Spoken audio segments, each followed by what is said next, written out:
Татар халкының бию шагыйры Габдулла Тукайның туган тел шигырен әнә шулай матур итеп кили алар. Быел төркемдә 30 бала белем ала. Дәресләр кызыклы итеп уен формасында оештырыла.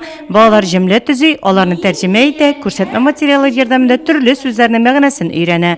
Мин татар теленә яратам, мин Тукай шигырьләрне укыйм.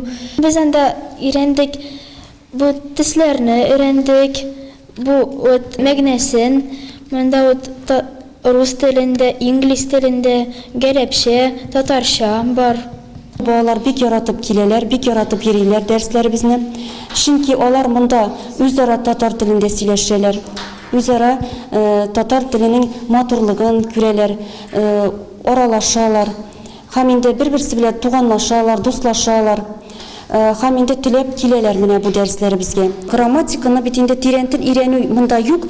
Балаларда кызыксыну уятырга безнең төп максатыбыз менә үзебезнең туган телебезгә мәхәббәт уяту, кызыксыну уяту, сөйләшергә омтылу. Дәресләр якшәмбе көнне үткәрелә, иртәнге сәгать 10 яртыда башлана. Балалар парта артында гына утырмый, шунда уйнап та ала, чәй эчү дә оештырыла. Камилә Мортазинага курсларга йөрү ошый, бер дәресен дә калдырмый.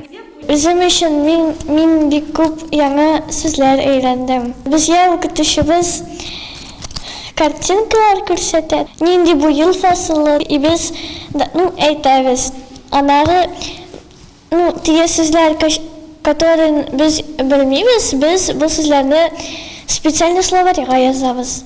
Миңа татар тел ши, дәресләр ши, җөмләләр төзибез, уйнабыз. Диния нәзәрәте менә бу хозур редакциясендә чыгарылган китаплар белән безне тәэмин итә.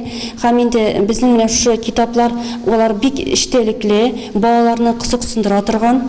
Алар менә шул хәтле яратып аны укыйлар, яратып өйрәнәләр.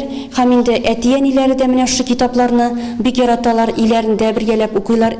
Яни әтиәниләренә дә бик файдалы. Уку программасы 1 елга исәпләнгән, аннан яңа төркем җыялар. Үткән ел Татарстан Республикасы мөселманнарының диния нәзарәтеннән курсларга йөргәнлеккә сертификатлар бирелгән. Дәресләр октябрь аенда башланып, апрель аена кадәр дәвам итә. Киләсе елга да яңа төркем җыярга планлаштыралар.